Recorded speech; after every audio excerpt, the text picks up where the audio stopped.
the biggest thing in our side of things is anticipation. Like if you're trying to react in the moment to something that's happening, you're going to screw it up. Like, so the prep comes in of, where's this run going to come from? Where is this? If this guy runs the top, is he going to build a better run off of 2 than we are? Ladies and gentlemen, you wanted it, you got it. The place for the untold, real, raw, and juicy stories of dirt track racing. It's Dirt Track Confessions. And now here's your host, Mandee Pauch Mahaney. Hello, everyone. Welcome to Dirt Track Confessions. I'm your host, Mandee Pauch Mahaney. This week, we've got the man Freddie Kraft joining us. So, Freddie, I'm gonna put the P word in front of this. He's a professional NASCAR spotter for Bubba Wallace, and is also the host on the ever so popular podcast Door Bumper Clear. Freddie, how are you? What's going on over there? I am good. Use professional very lightly, please. I kind of air quoted it. All right. I appreciate it. I have a reputation to uphold, you know. Well, I mean, you know what? Let's just start from the top, because I don't think I even know, like, how does one get to where you are? I know that is such a loaded question, dude, but like, can you take us from, I don't even know if I want to say diaper days, but so I was born in 1982. No, it was a dark and stormy day. I mean, actually, it kind of is. So that's where it started. My dad raced, you know, much like your dad, and that's all. He was racing before I was born, so that was kind of all I knew growing up. Every Saturday night was not hanging out with your buddies in school. It was going to the racetrack and hanging out with your racetrack friends. But yeah, so my dad raced figure eights at Riverhead, kind of grew up hanging around there, Long Island. And then just from there, like when I got old enough to race, we joked around, like I'm sure you guys kind of do, you and Billy both, you know, for when I was a kid, I told my dad everything he did wrong in the race throughout the night, you know, when we get back. So, you know, when it got time to, when I was 16, I started racing a little bit, just a figure eight at Riverhead, and I honestly wasn't very good at it. And I'd rather, at that point, was like more into like hanging out with my buddies than spending time and money preparing the race car. And so that was kind of the downfall of that. So then around 2000, I was, I guess I was 18, kind of quit racing, went back one time after that, but really just was kind of done racing at that point. And I was helping some buddies. My buddy Jared Hayes runs a late model up there. Mike Andrews was the first couple guys with the modified. And I was like, you know, let me spot, you know, because originally I was like a part of the team, but then like just wasn't really enough for me to like, I wanted to be involved with the race itself, not so much, you know, just work on the car during the week and then it just goes out there and you're sitting there watching it. So it turns out Jared went up there and he moved up a class and they had spotters, and we were like, went from like the local blunderbuss class, which is like old Cadillacs driving around, to where he's running a super late model or pro stock, whatever you want to call it. And they needed a spotter. So they're like, why don't you do it? So, and then I ended up doing that and just kind of snowballed that into moving up the ladder, and eventually got hooked up with old Jimmy Blewett at TS Haulers, and then just progressed from there. But yeah, it's been just kind of a long, it took me, I started spotting in 2000, and 2014 is when I finally got to the Cup level with Tommy Baldwin. Dude, I'm still stuck on Long Island. It all makes sense. It all just makes sense. Yeah, unfortunately. Now I get it. Now I get it. So, okay. This is like, I was, before we hit record, I told Fred, I was like, I have so many questions, because you know Skip Flores, obviously, like, so I had him on the podcast, and it was really interesting hearing him and how they train, how they train as a tire changer on a NASCAR team. So my question for you is, like, are there trainings for spotters? Not really. I mean, the training it's on the job training is what I tell everybody. A lot of people will call me, I'll get a lot of DMs on, Twitter or whatever, Instagram, and it's, how do I get into spotting? And it's, listen, if you ask 20 different spotters, like Cup spotters, how they got there, you're going to get 20 different answers. Some of them are old Cup drivers. Some of them are, worked on the team and they had nobody better to send up there one day. Some guys were like me and they just kind of worked their way up the ladder. So it's a whole different process. But for me, what I tell everybody is just get to your local short track. Get on a team. Doesn't necessarily need to be a spotter. Just get on the team, earn the trust of the team, the driver. If they have a spotter position open, try to jump in that. And then once you become a spotter, just spot anything and everything you can. It's all about repetitions. The same as Ryan, they practice nonstop, just getting reps down.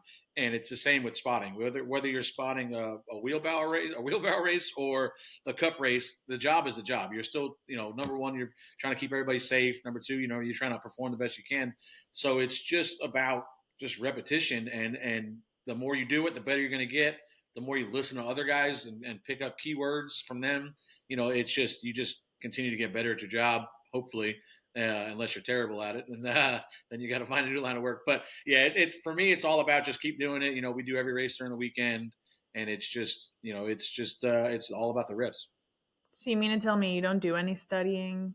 I mean, we do some studying. We have an analytics meeting every week on Tuesdays just to kind of go over what to be prepared for qualifying a race, especially the plate races. I'll go back and rewatch those just to get. It's more so you're not really trying to make yourself. I mean, you're trying to make yourself better, but you're more so trying to learn the tendencies of other drivers. Who the more aggressive guys are. Obviously, Carson Hocevar is a big name in our sport for our side of things for just being really aggressive. So you try to spot those guys before they get to you, so when this 77 gets to the back of us, I know he's going to be looking to make a move here. Instead, some guys are just a little more on the tame side, and that you can kind of settle in front of them a little bit. So you're really my side of it now at the cup level is just trying to figure out driver tendencies, who you can race with, who you got to be a little more careful around. But yeah, it's. I mean, there's definitely some prep work put into it, but I like to slack off during the week, so I got enough going on. I love it because I was talking to my husband about this last night, and I was like super curious, because I mean, I'm sure you've worked with various drivers with spotting, obviously over the 25 years, I guess, since you started from early 2000s. And like, when you work with a certain driver, do you change your lingo? So it's what I tell everybody all the time is like it's for me. I've been with Bubba now for 15 years, so that's like we're done. You know what I mean? Like we're like an old married couple, and like we know what each one of us is going to say and think about. We think we already know. Like when I key up, he knows, and I don't. And like we were talking about this the other day, when I spot for him, I have to say 10 times less the words than I have to do when I spot for a kid like Dean Thompson that I do on Saturdays. But what I do now with these guys, especially the young guys, is here I'm going to do it this way, and it's just the way I've always done it. And we're going to adjust off of that. So if you like more talking, less talking, whatever it is, like some of the young guys need more talking, obviously much more than somebody like Bubba's going to need. But then some guys don't want to be talked to either. So then it's like, okay, well, I'll just sit here and tell you inside or outside. So yeah, I've been happily told to shut the F up multiple times, and it doesn't bother me at all.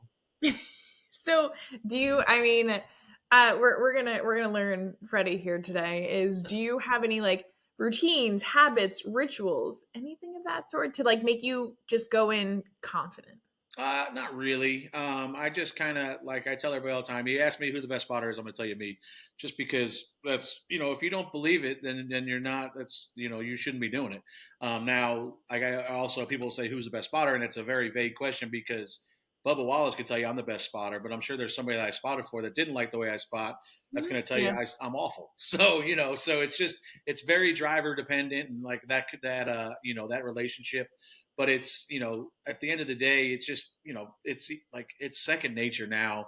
With these I've been doing this Cup Series stuff now for 10, 12 years, whatever it is, and it's just there's no hype up. There's no because you at the end of the day you don't really want to be hyped. I try to like stay as monotone as possible. You don't want to pour any fuel on the fire when the driver gets fired up and he starts MFing everybody, and you don't want to be like you want to be the guy that's calming him, like not go get his ass, whatever. Yeah. But so it's just for me, it's just there's no real rituals. I just get up there about an hour before the race and kind of BS with the rest of the spotters and figure out what we're doing for dinner that night maybe. And then the green flag drops, it's all business. That's great. So that has me thinking, I mean, I feel like now just talking and listening to you, I kind of might know the answer, but we're just going to let you answer anyways. Like those high pressure moments, like you have to make a decision in like less than split of a second, how do you adapt? I mean, I don't even know if you can answer that, can you? Yeah, I think it's what we talked about earlier, just kind of the preparation side of it, knowing what to expect, knowing, the high pressure moments really happen mostly at the plate tracks, Daytona, Talladega. When you're leading the race, you're getting down to it, knowing what to look for, knowing the biggest thing in our side of things is anticipation. Like if you're Yeah. trying to react in the moment to something that's happening, you're going to screw it up. Like, so the prep comes in of, where's this run going to come from? Where is this? If this guy runs the top, is he going to build a better run off of two than we are? Or like when we're plate racing, we're so tightened up together.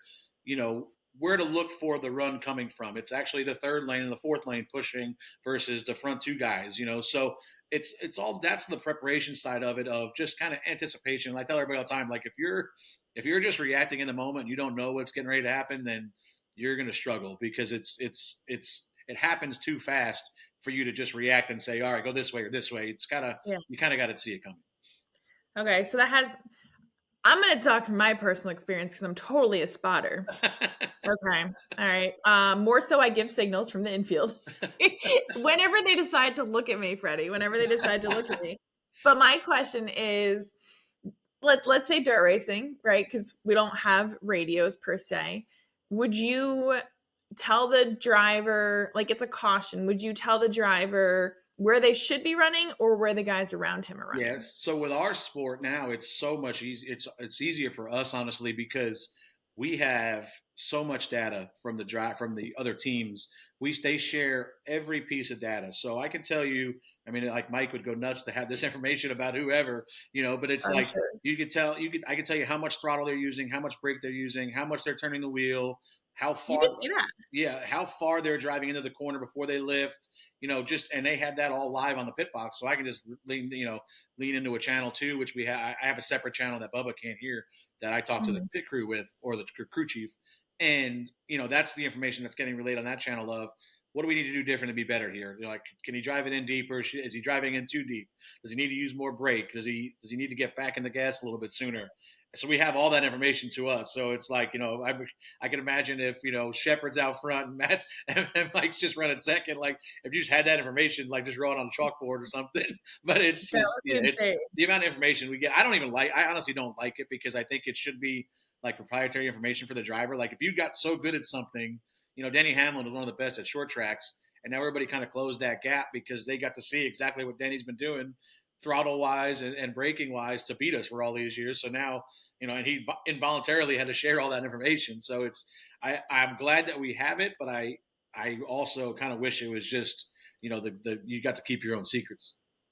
So you're telling me you can see what everyone else is doing? Every car in the field. Yeah.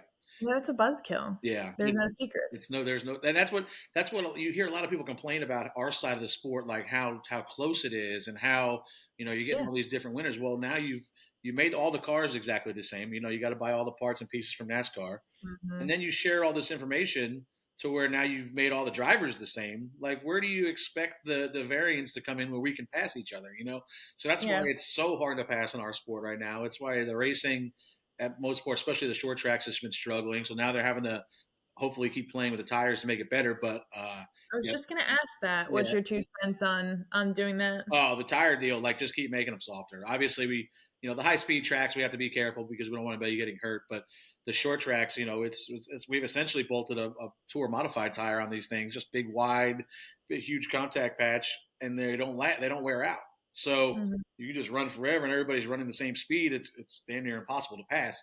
But so now they've got that little softer tire. We saw a pretty good race at Phoenix a couple weeks ago where, guys are passing each other because we had 2 different compounds. So I think the tire is the biggest thing. They've messed with the car a little bit, and it didn't make any difference. So now they need to just keep messing with the tire and hopefully produce a little bit better racing. Yeah. So, I mean, I feel like you just answered one of my questions, was like, how much since you started has spotting essentially evolved? I mean, with what you do personally, I don't know, but like the technology obviously is insane. Yeah. So for us, the sharing of the data is huge because now we have it right there in front of us, live time, where we can relay this information as is. Before we had a little bit of data, but it was like you kind of had to get the car back in the garage, plug into a computer unit, and then you would print out the data, pull up all the data, and you can see later. But now that we have it all live and right in front of us, it's easier to adjust in the moment. for me, it's just, now it's a little bit crazier because we're so on top of each other, especially when you watch that race at Las Vegas the other day. We're 4 and 5 wide, damn near every restart. And it's hard to get the words out clearly fast enough to exactly what's going on.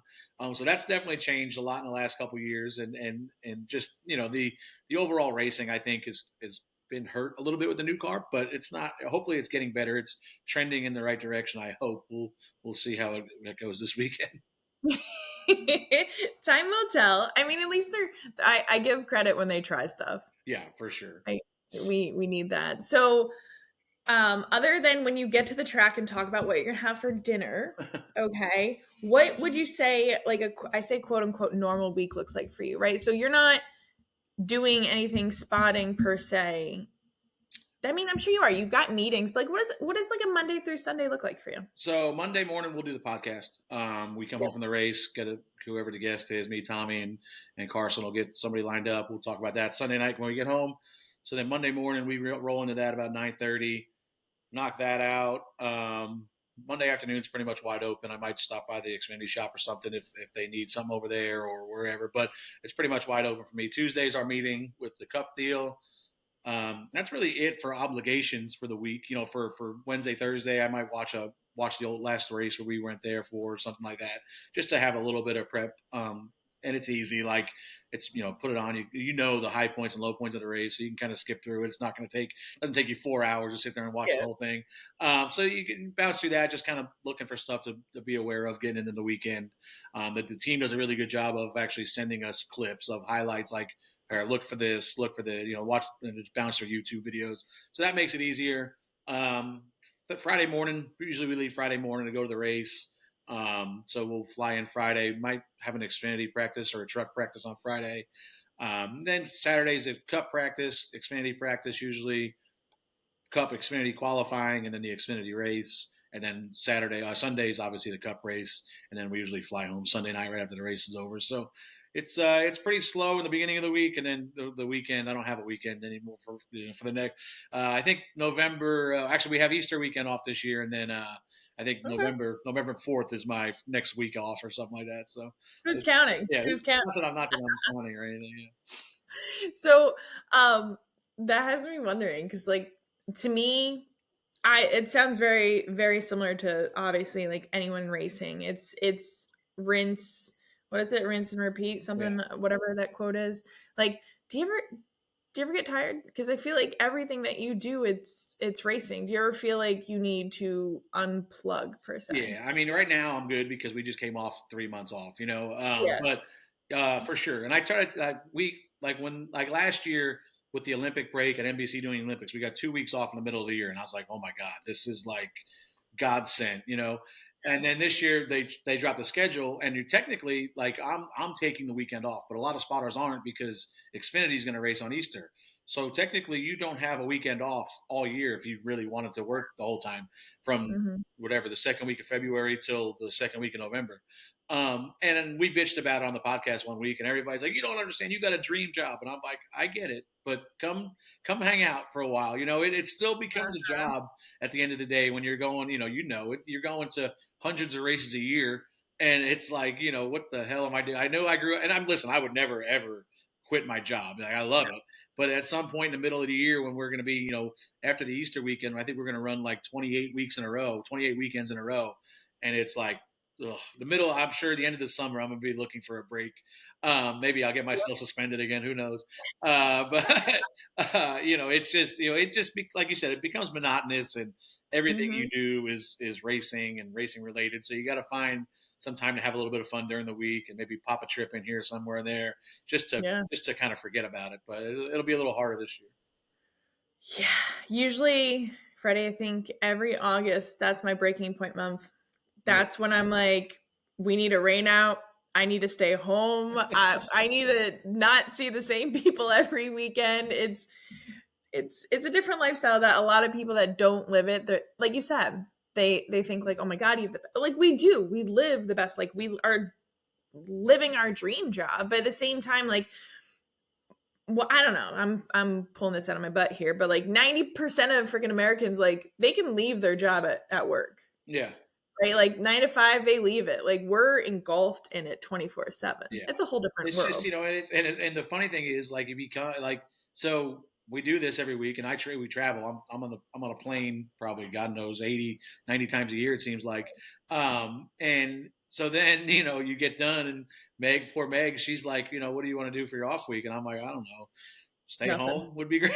But it's like, obviously it's not fair to her because she's got, so then we plan a trip for that. So now my week off of traveling, because I'm back to traveling, obviously it's for fun versus, work. But, it still becomes like, even your weeks off, you're still doing the same thing, kind of loading up, getting on an airplane and going somewhere. So, yeah, it's just, like you said, it's like that midsummer swoon of just, I need something different here to happen. Luckily my birthday's in August, so I can usually plan something around that and pop off to Nashville or somewhere close by for a couple days to get a little break. But yeah, it definitely wears on you at times. Are you enjoying this episode, want even more, or want a closer connection to the DTU fam? Join us over in Club DTU, where you'll receive early access to all of our podcasts, live race day updates, exclusive content, special merchandise, discounts, a community chat, personal recognition, and so much more. All inside one place, Club DTU. Oh, for sure. So we, like, ever so touched on Door Bumper Clear. Of course, we're going to discuss this here. Is you said that you guys record Monday. How do you guys prepare that? Do you guys just go in and just friggin' wing it, or? I'd like to, sometimes it seems like it, for sure. Yeah. No, so you're basing everything off the weekend, really. So we'll have a guest lined up now. So it's obviously changed completely this year. Basically all the hosts but me left. So I had we kind of rebuilt it around some different stuff, different personalities. So me and Tommy obviously had known each other forever. Like literally he's known me my whole life. He's known me. So then, we brought Carson on just because her personality, she meshes well with us. When we start running our mouths, she kind of gives it back to us a little bit. So that's fun. And then every week this year, we've had a guest, bringing somebody different on, whether it's a driver, a spotter, crew member, whatever it is. So we have the guests lined up ahead of time, probably about a couple weeks out, maybe. And then we're just reacting to stuff in the weekend. We have a group text where it's just, all right, we got to talk about this. Got to talk about this. Did you see this? Whatever it is. And then Sunday night, our producer, Alex, will send out a rundown that he's put together. And it's like, what do you guys think? And we'll make some tweaks on it. So I'd say we know by 10, 11 o'clock on Sunday night what the topics are going to be at least. And then I kind of just went through, I go through and make myself little notes of stuff I want to, not so much, I don't want to script the show. I don't want to say like everything I'm going to say, but just stuff that I know, like that I want to touch on for sure in each topic, and notes throughout the weekend, or like we have a shit show segment of, something that's stupid that happened during the week that we have to make note of. So just kind of like, it's never been scripted obviously, but it's just, there's a rundown and we kind of just hit all the talking points from each weekend. And if there's a big news break during the week that we like, cause we were the only thing, like, I love being like one of the first podcasts to drop on Monday night, but then the downside of that is you miss the news that comes out Monday, Tuesday, Wednesday, Thursday, whatever. So if there's something big that happened the week before, we'll go back and talk about that a little bit. But you try to, by the time you're next Monday, that cycle's kind of ended. So you don't want to hit on too much of that. So it's really just reflecting on the weekend and just trying to have fun and keep it light and enjoy ourselves a little bit. Well, spot on. Turnaround time is, with what you guys cover, the turnaround time, people wanted it yesterday. Oh.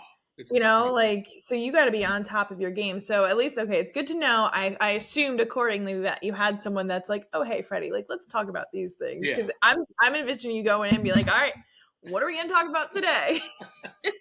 I think Tommy does that now. Like Tommy's too old to read a group text. He doesn't never know what page you're on the rundown sheet. So I think he's just winging it for sure. Yeah, but it's fun for sure.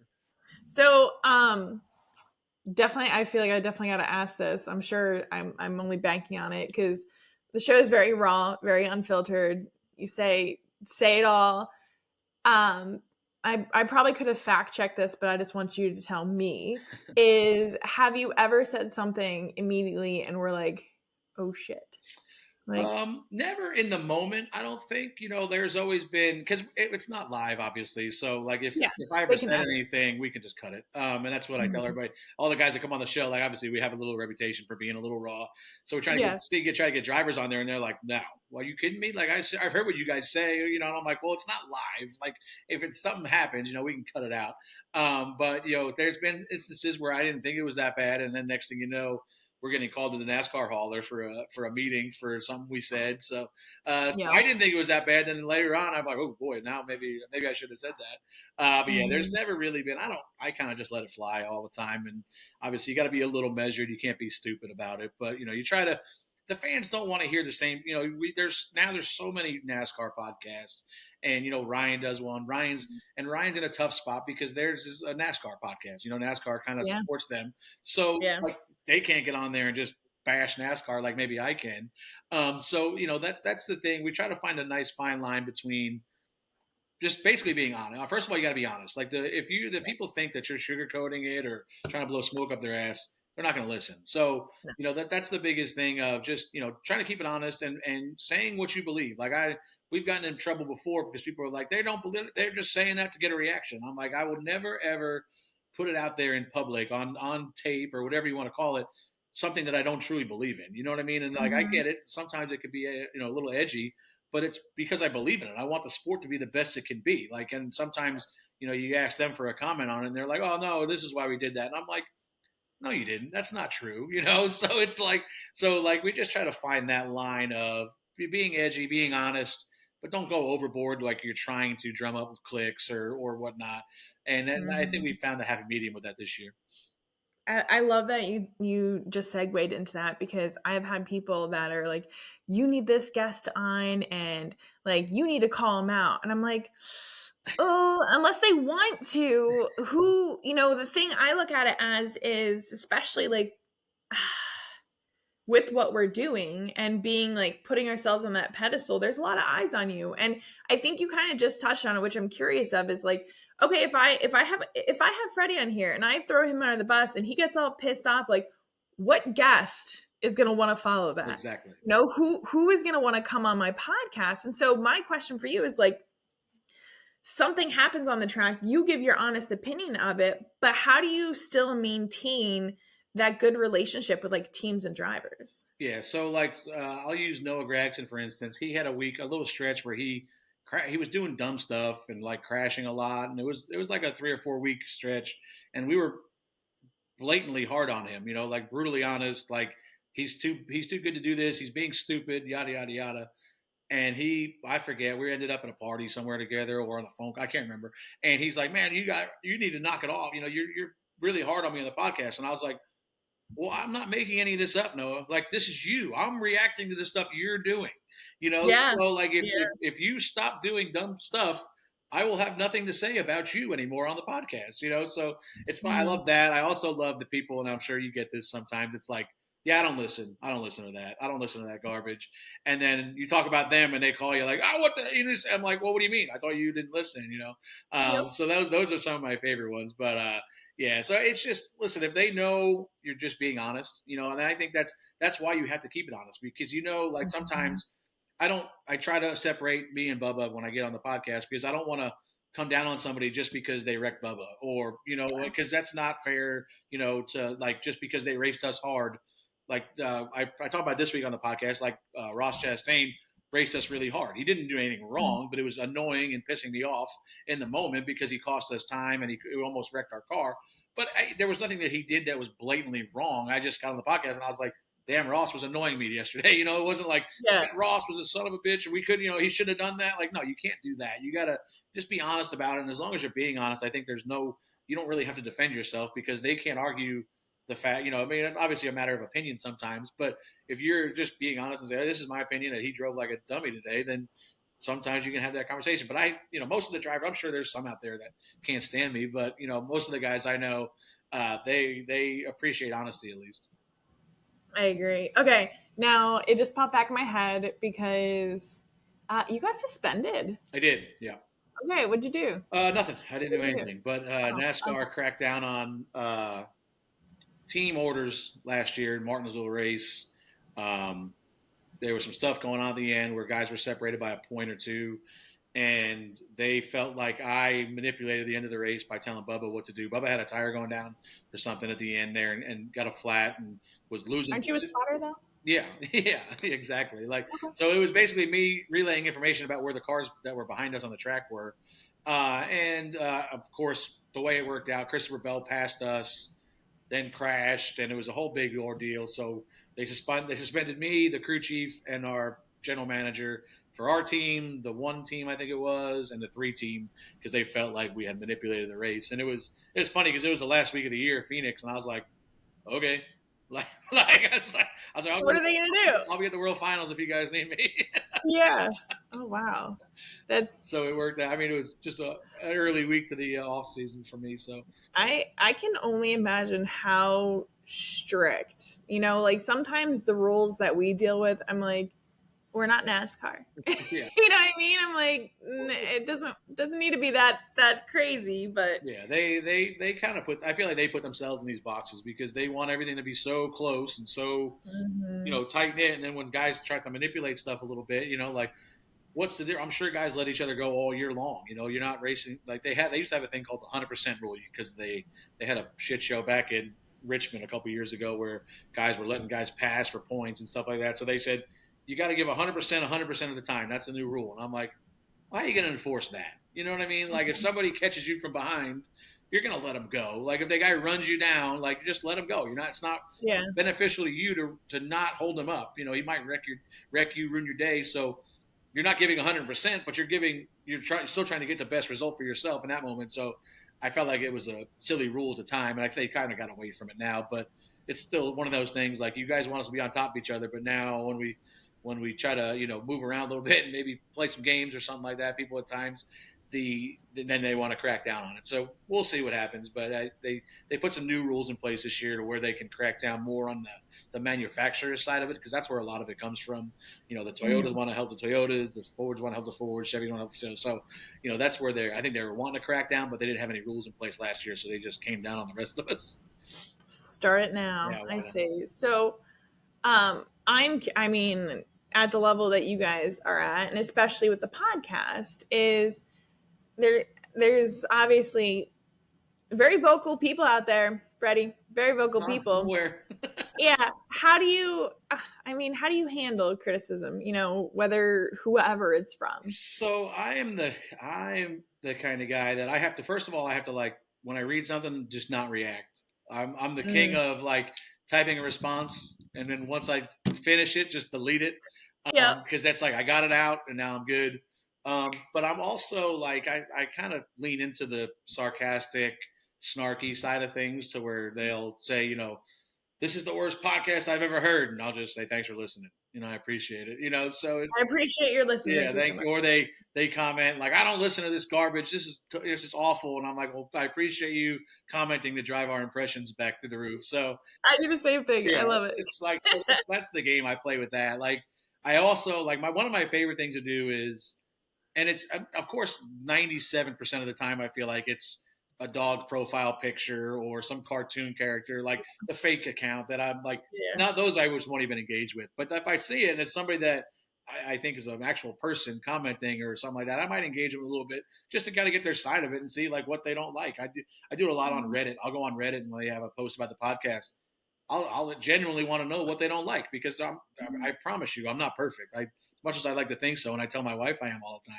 the time, I'm pretty sure I'm not. So if we can do something if there's something that you like, then we're not doing, let me know and we'll try to do it. But as you know, at the end of the day, you're never going to make everybody happy. So we just went uncensored with the podcast version this year for the first time, which people have been begging us for years, and of course, half the audience is like, this is amazing. And then there's like the super, strict siders like, I can't listen anymore because you guys curse too much. And I'm like, okay, I give up. Like, so it's just, for me, one of my favorite things is just like, if it's a really toxic comment or something, I'll just go and like it so that they know I saw it, but you're not bothering me. Like, some people go and block everybody. I don't even want them to have the satisfaction that they think they bothered me enough for me to block them. So usually it's just, like your comment. I saw it. You didn't have anything to do. You have no effect on my day. Move along. It's nice knowing you. But yeah, especially with the podcast, and then obviously a lot of stuff with Bubba. I definitely see plenty of ridiculous comments on social media. Is there like a main place that people go to?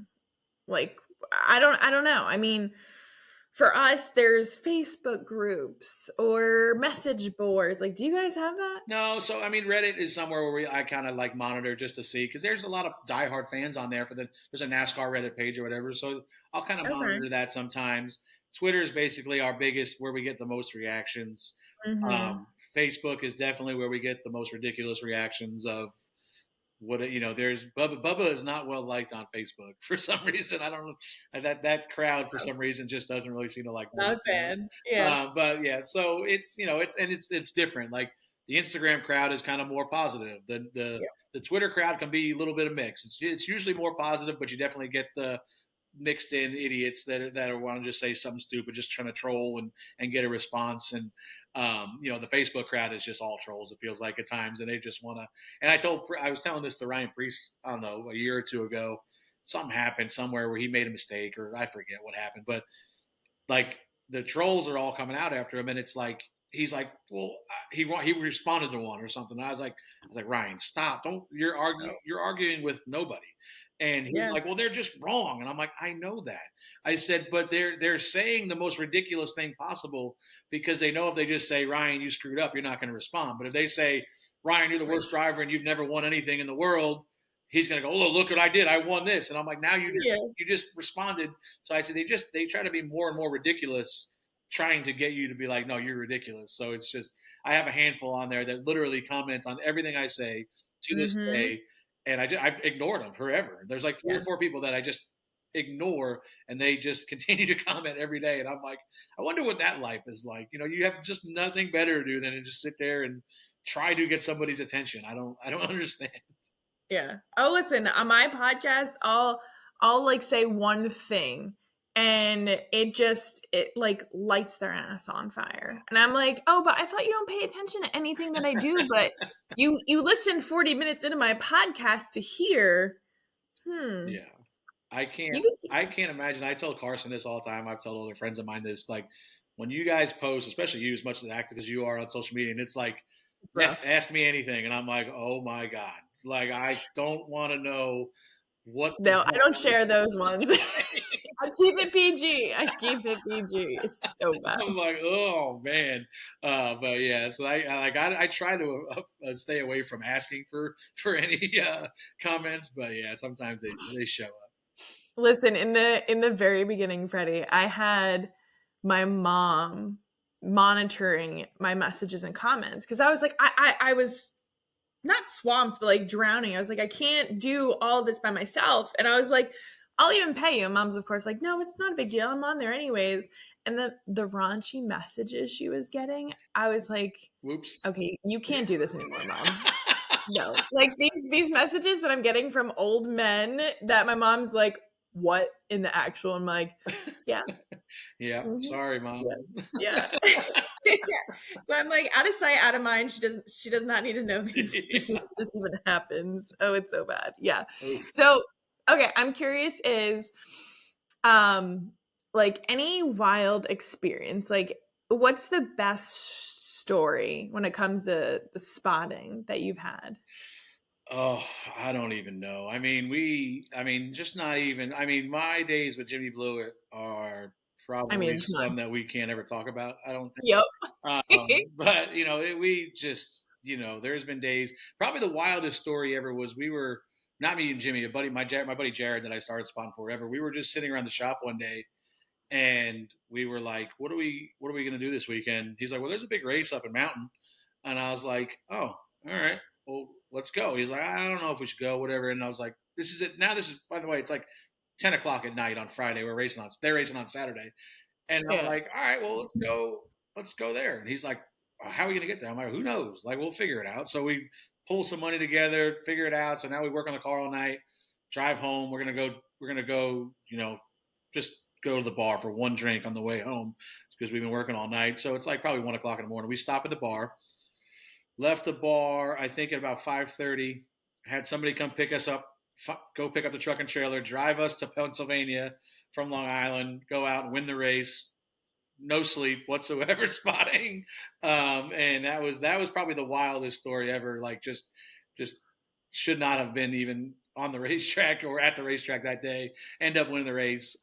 Jimmy, there's so many damn stories about Jimmy when we were at the TS days with Eddie Partridge. That was probably the most fun I ever had racing. I got to run into some punk kid at the time. He was like 17, driving Dick Greenfield's modified. I wouldn't know who that is. No idea. I mean, he was like we were degenerates, and we run. I'm like, who's driving the 06 now? Because I think Steve Witt was driving it before, and we used to hang out with Steve all the time. And I'm like, who's driving the 06 now? And I get to the track, I'm like, who is that little kid that's driving the 06? Uh-huh. And I'm like, oh, that's Pauch's kid. I'm like, oh, okay, good. But yeah, so with those days for me were those are the most fun I've ever had.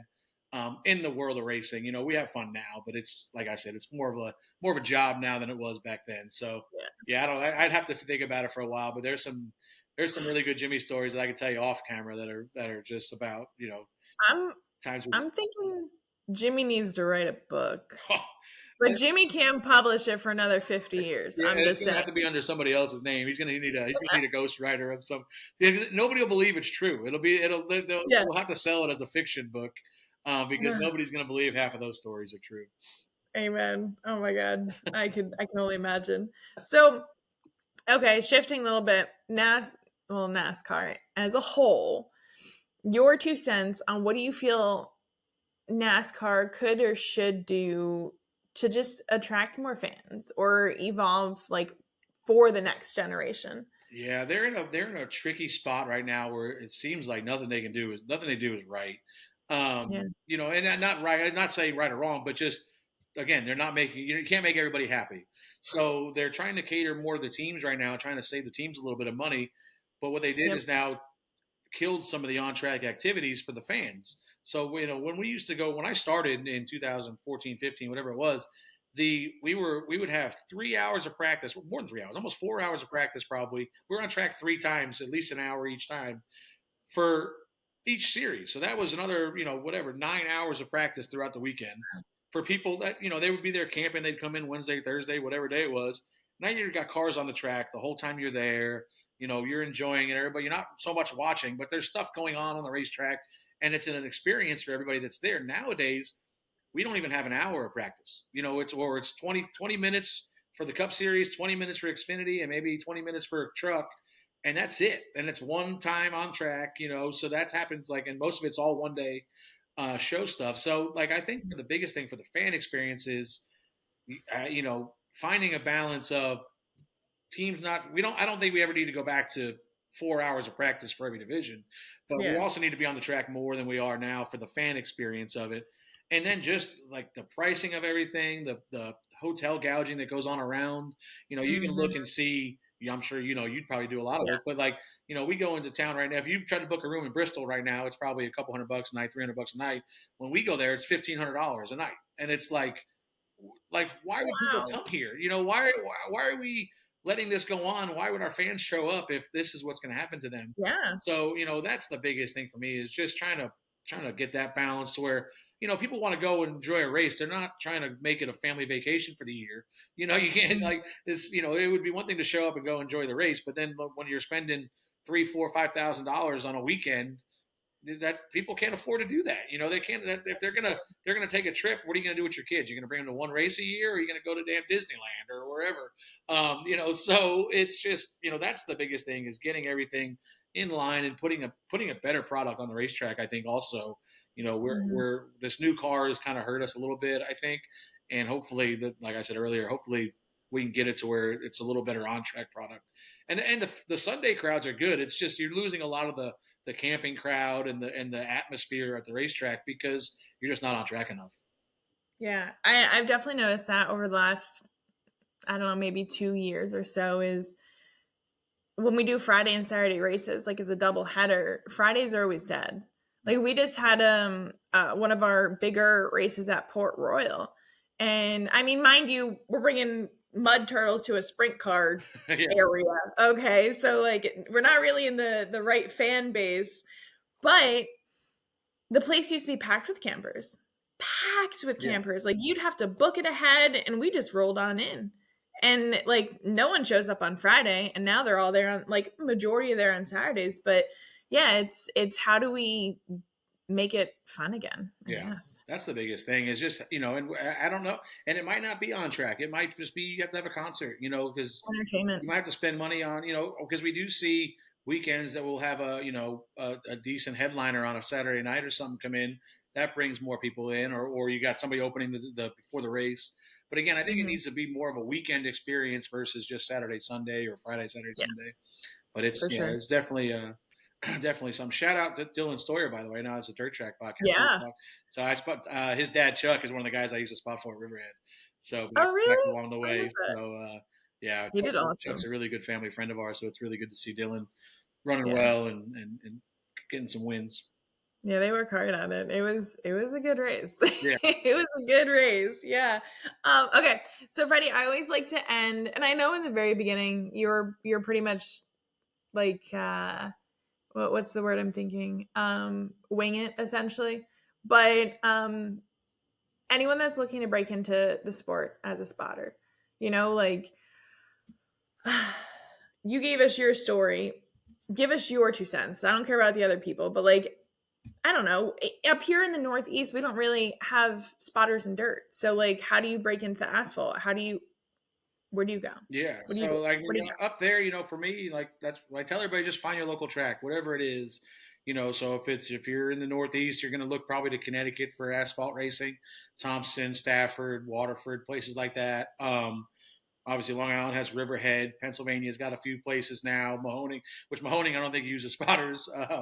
Like imagine that? Evergreen Yeah. or something like that. So there's places, but the biggest thing is just getting to the local short track, getting with a team. I promise you, if you go to your local short track and want to help, there's going to be somebody looking for help. You know what I mean? Everybody, they can never have enough good hands. Even if you don't know anything, bounce around. Maybe some guys are a little, you don't maybe not want to jump on the best team, but if you go to the low budget guy, and I promise you, he's always going to want to help, need help. So, that's the biggest thing for me is get there, get to that level of where you can walk up to somebody, try to get on their team. If you get on their team and they need a spotter, be like, hey, I'd like to try this if you don't already have somebody. And then it's from there, just doing it as much as you can. Like when I was at Riverhead growing up, I spotted every division every night. It didn't matter. I found somebody different, whatever it was. When I went to, when I started traveling with Jimmy, if there was stuff racing at the same track as us, I spotted all those races. I think one year, I forget, I spotted like 200 and some races just because it was, 3 a weekend for everywhere we went, or more than 4 or 5 on a Saturday night at Riverhead.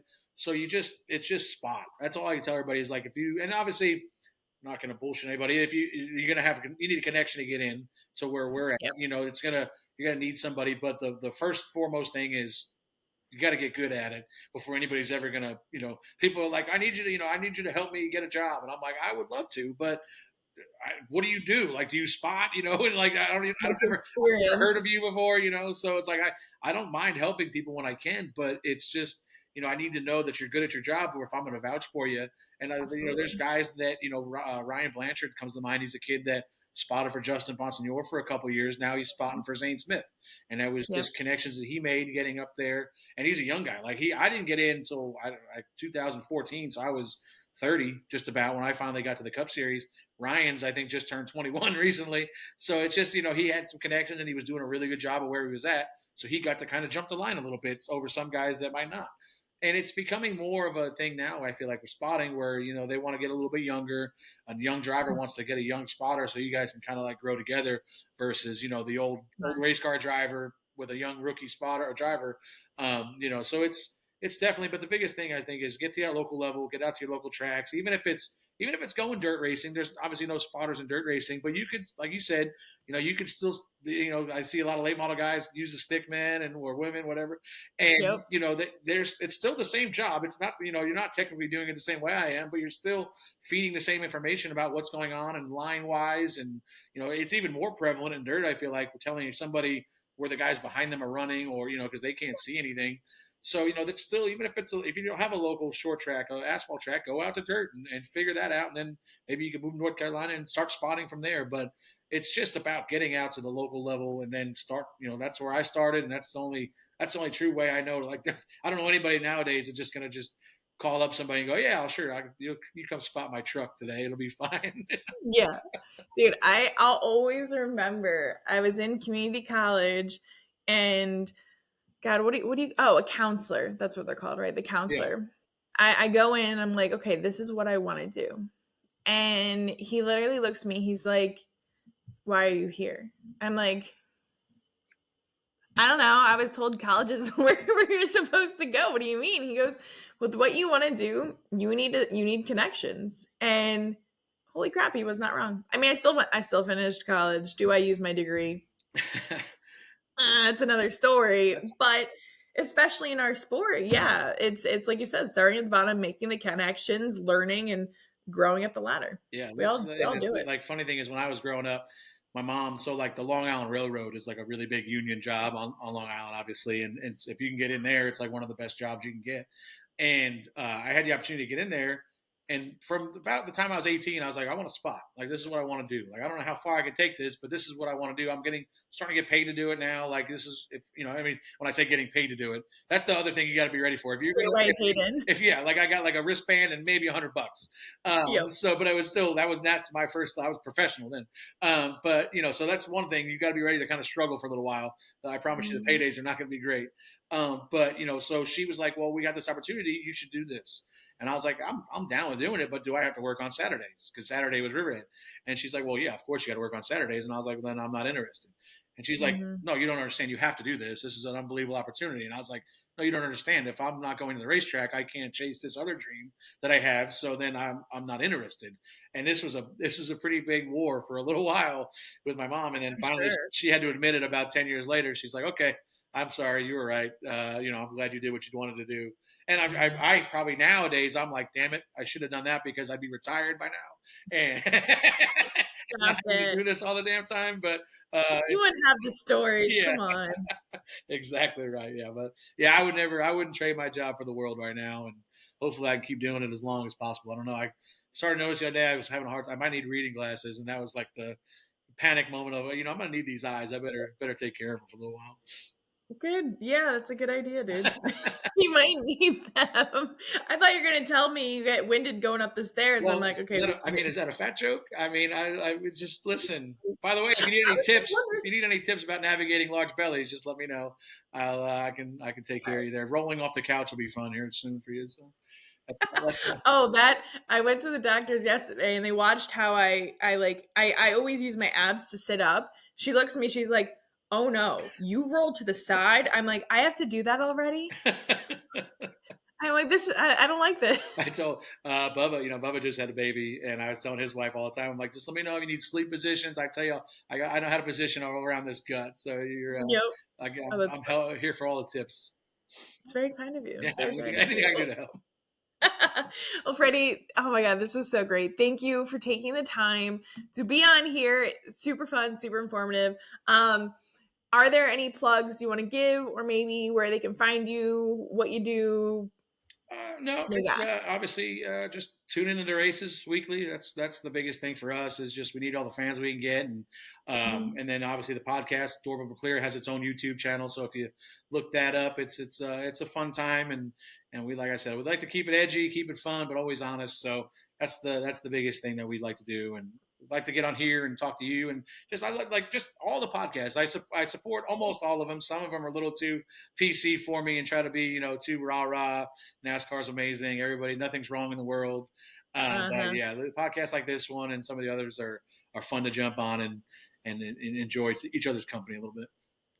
Thank you. This is sweet of you. Well, this is great. And who the heck knows where I'll see you next? Probably Turkey Derby. I was going to say, it's probably not going to be November unless you guys are coming to a cup race at some point this year. Actually, I think the finals are after our season this year. So I don't have to get suspended. So I'll probably be down there hanging out for a little while. Maybe I'll see you in like 7 months from now. No big deal. Yeah. See you then. Yeah. Well, thank you, Freddie. I appreciate it. My pleasure. Thanks for having me.